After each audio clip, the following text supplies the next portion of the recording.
نحمدہ و نصلی علی رسولہ الکریم اما بعد فاعوذ باللہ من الشیطان الرجیم بسم اللہ الرحمن الرحیم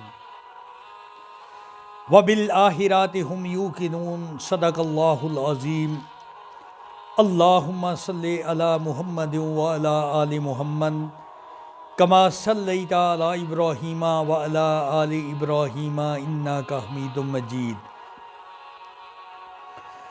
نہایت ہی قابل احترام سامعین حضرات، السلام علیکم ورحمۃ اللہ وبرکاتہ۔ کل والی بات تھوڑی سی آگے بڑھانی تھی۔ اللہ تبارک و تعالیٰ کی ذات کلام پاک میں فرماتے ہیں، جن لوگوں نے آخرت پر یقین، ہم مسلمان ہیں، ہمارے لیے آخرت والی زندگی اصل زندگی،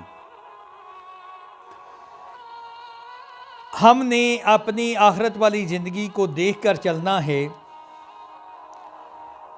میرے نہایت ہی قابل احترام قبلہ مولانا شبیر احمد صاحب آج کل جو الحمدللہ کراچی میں اپنی ڈیوٹی سر انجام دے رہے ہیں، میرے لیے تو یہ بزرگ کی حیثیت رکھتے ہیں، بزرگوں میں سے ماشاءاللہ انتہائی عالم، اور اللہ تبارک و تعالیٰ کی ذات کے فضل اور کرم سے اگر اس بابرکت ذات نے ہدایت کے تحفے سے نوازا تو ان کی پیچھے محنتوں کا نتیجہ۔ اللہ تبارک و تعالیٰ کی بارگاہ میں دعا ہے کہ اللہ تعالیٰ کی ذات انہیں سلامت رکھے، بچوں کو صحت اور تندرستی عطا فرمائے، دونوں جہان خوبصورت بنا دے، آمین۔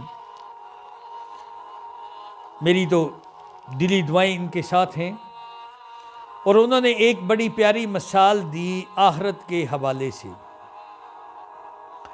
وہ فرماتے ہیں، ہم گاڑی چلائیں، موٹر سائیکل چلائیں، جو بھی ڈرائیو کر رہے ہیں، سامنے دھیان رکھنا بہت ضروری ہے۔ واقعی آپ بھی غور کر لیں،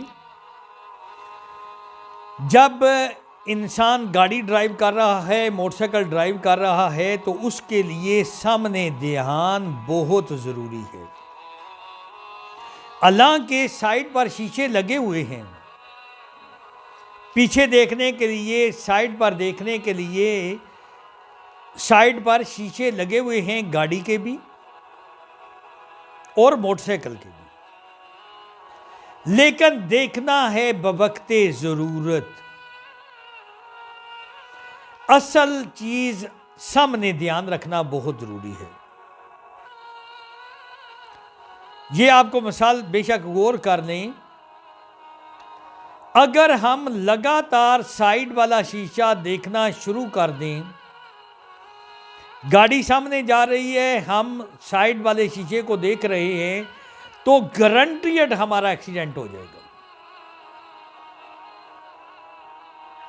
کیونکہ ہمارا دھیان سامنے رکھنا ضروری تھا، لیکن ہم تو سائیڈ پر دیکھ رہے ہیں۔ اگر اسی چیز کو ہم اپنی زندگی میں لے آئیں نا، تو یہ دیکھیں، اگر ہم لگاتار سائیڈ پر دنیا ہے، سامنے آخرت ہے، اگر لگاتار ہم دنیا کو دیکھیں گے تو ہم گناہ کر بیٹھیں گے۔ اور جیسے بعض اوقات ایسا ایکسیڈنٹ ہوتا ہے کہ بندے کی ہڈیاں پسلیاں ٹوٹ جاتی ہیں، اگر لگاتار دنیا کو دیکھیں گے تو بعض اوقات ایسا گناہ بھی کر بیٹھیں گے، تو یہ تو پتہ ہی نہیں کہ ہسپتال جانے کا وقت ملے نہ ملے، وہیں ڈیتھ ہو جائے، ممکن ہے نا۔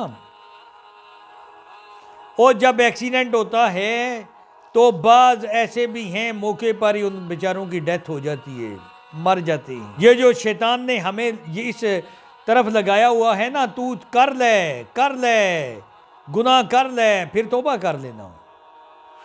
سب سے پہلے تو توبہ کی نیت پر جو گناہ کریں گے اس کی معافی نہیں۔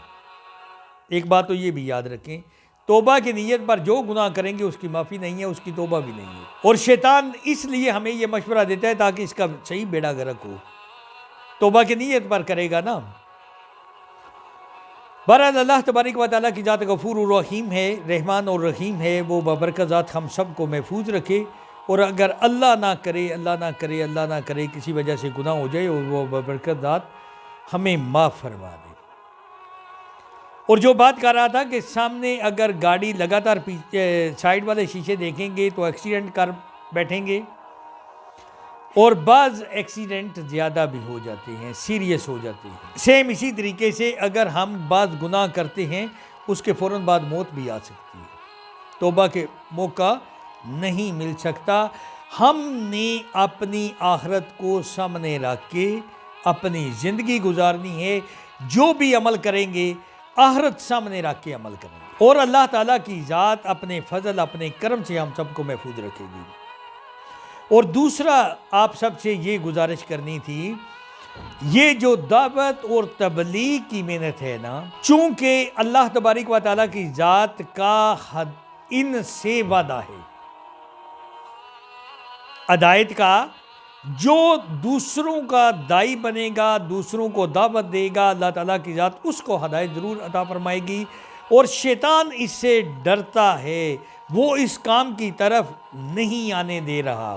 آپ سب سے گزارش ہے، ہم سارے مسلمان، اور حجۃ الوداع کے موقع پر آپ صلی اللہ علیہ وآلہ وسلم نے میری اور آپ کی یہ ڈیوٹی لگائی کہ اس کو جو یہاں موجود نہیں وہاں تک پیغام پہنچانا، یہ اپنے صحابہ کرام رضوان اللہ تعالیٰ علیہم اجمعین سے فرمایا۔ اور آپ صلی اللہ علیہ وآلہ وسلم چونکہ خاتم النبیین، آپ کے خاتم النبیین ہونے کی وجہ سے آپ صلی اللہ علیہ وآلہ وسلم کی امت کو، یعنی مجھے اور آپ کو یہ کام ملا۔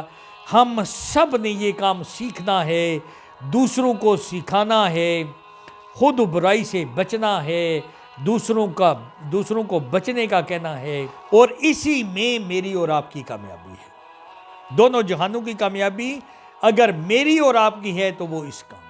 تو خدا را میرے اور آپ کے سانس چل رہے ہیں، توبہ کر کے آج سے ہی، زندگی کا کوئی پتہ نہیں، شیطان نے یہی کہنا ہے کہ اے بندے ابھی تیرے پاس بہت وقت ہے، ابھی تمہاری عمر ہی کیا ہے۔ ایک بچہ 18 سال کا ہے، اسے بتائے گا تم 18 سال عمر ہے، ابھی دیکھیں نا تمہارا دادا زندہ ہے یا تمہارا باپ زندہ ہے، تمہاری ماں زندہ ہے، پہلے انہیں فوت ہونا ہے، بعد میں تو، جبکہ یہ آنے کی ترتیب ضرور ہے، پہلے باپ پھر بیٹا، لیکن جانے کی کوئی ترتیب نہیں۔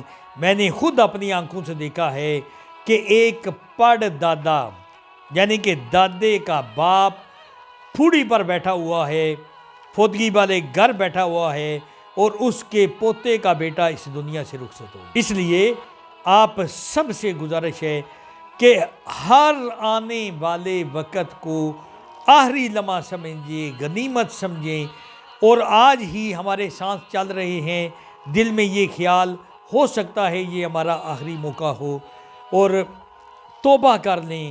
اور توبہ کا مطلب ایسے نہیں جو ہم نے لیا ہوا ہے، ہم تو ایسا کرتے ہیں، ایک مثال کے طور پر میں آپ کی چوری کرتا ہوں نا، تو مجھے وہ چوری والا مال واپس کرنا ہے، یا آپ کو یہ بتا کر یہ چوری میں نے کی ہے، میرے پاس گنجائش نہیں ہے، مجھے معاف فرما دیں۔ یا ایک مثال کے طور پر اگر کسی کی زمین کو قبضے میں کیا ہوا ہے اور اللہ تعالیٰ کی ذات سے توبہ، اور اس کی زمین اسے واپس نہیں کرنی، یہ تو اچھی بات نہیں ہے نا۔ ہم نے کوشش کرنی ہے، توبہ کا مطلب یہ ہے کہ اپنے اندر کا گند باہر پھینکنا۔ اللہ تبارک و تعالیٰ کی ذات سمجھنے اور عمل کرنے کی توفیق عطا فرمائے۔ آمین آمین آمین۔ وآخر علینا الحمد للہ رب العالمین۔